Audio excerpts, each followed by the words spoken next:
সর্বশেষ একটা আবেদন, ঈদ যে আসছে, ঈদটা কি শুধু আমাদের জন্য না পুরা পৃথিবীর সমস্ত মুসলমানদের জন্য?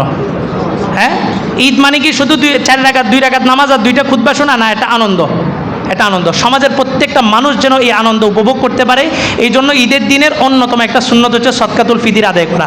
ঈদগাহে আসার আগে সদকাতুল ফিতির আদায় করা, যাতে ধনী গরিবের ভিতরে একটা ব্যালেন্স থাকে, সবাই যেন সমানভাবে ঈদ পালন করতে পারে। আমি যে আবেদনটা রাখতে যাচ্ছি, দেখেন বাইতুল্লাহ এটা কাদের কেবলা? বাইতুল্লাহ শরীফ কাদের কেবলা?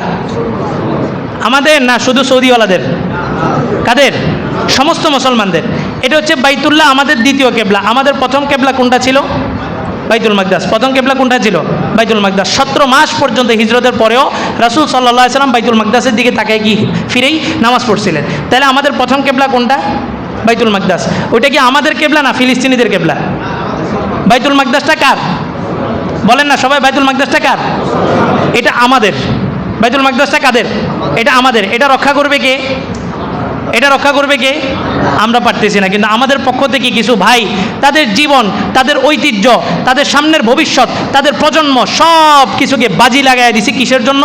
শুধুমাত্র বাইতুল মাকদাসটাকে হেফাজত করার জন্য। তো তাদের কি ভাই ঈদ নাই? তাদের ঈদ নাই? তাদের ঈদটা কোথায়? তারা কাফনের কাপড় যে কিনবে, ওই কাফনের কাপড় কেনার পর্যন্ত টাকা নেই, এরকম কঠিন পরিস্থিতি পার করতেছে। তো লম্বা চূড়া আলোচনা আমি সেদিকে গেলাম না। আমি একটা আবেদন রাখতে চাই, আগামীকালকে আমাদের ঈদগাহে তো মনে হয় কালেকশন হয়, ঈদগাহের একটা কালেকশন হবে। ঈদগাহের কালেকশন, মসজিদের কালেকশন, সবগুলো কালেকশন শেষ করার পরে সর্বশেষ একটা কালেকশন হবে, সেটা হচ্ছে ফিলিস্তিনিদের জন্য। দায়িত্বটা কার ছিল? আমাদের ছিল। দায়িত্বটা কাদের ছিল? আমাদের ছিল। আমাদের পক্ষ থেকে তারা দায়িত্বটা পালন করতেছে। তো তাদের পাশে কি আমরা একটু টাকা দিয়ে কি সহযোগিতা করতে পারি না? অবশ্যই পারি। এই টাকাতে আপনি চাইলে যাকাতের টাকাও কি করতে পারবেন? দিতে পারবেন। তো আগামীকালকে সর্বশেষ একটা ঈদগাহ থেকে কালেকশন হবে। এটা আমি আগের ঈদগাহতেও করছি। আমাদের ফেনী থেকে জহিরিয়া মসজিদের খতিব মাওলানা মুফতি ইলিয়াস বিন নাজিম সাহেব হুজুর নিজে হাতে সরাসরি মিশরে টাকাগুলো পাঠান। তো ফেনীর বিভিন্ন জায়গায় কালেকশন হবে। আগামীকালকে ঈদগাহে ছোট্ট একটা কালেকশন, ঈদের পরে কালেকশনের পরে দিয়ে ফিলিস্তিনিদের জন্য আমরা একটা কালেকশন করবো। আপনারা সবাই সহযোগিতা করবেন তো ইনশাআল্লাহ? আল্লাহ তাআলা সবাইকে কবুল করুক। আর নামাজের পরে কথা বলবো না। আজ ঈদের নামাজ 8:30-এ, 8:30 বরাবর 8:30-এই নামাজ দাঁড়ায় যাবে। আজকে হচ্ছে আমাদের শেষ জুমা।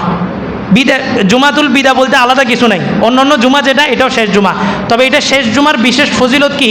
এই জুমা শেষ। এই জুমায় আজকে যেটা দান করবেন এটা 1/70, আগামী জুমায় দান করলেও এটা 1/70 হবে না। এই জন্য প্রত্যেকের কাছে অনুরোধ থাকবে, পুরা রমজান যা দান করছেন আজকে শেষ দিন জুমার দিন হিসাবে তার চাইতে বেশি দান করবেন। পারবেন তো ইনশাআল্লাহ? আল্লাহ তাআলা সবাইকে কথাগুলো বোঝার, আমল করার তৌফিক দান করুন।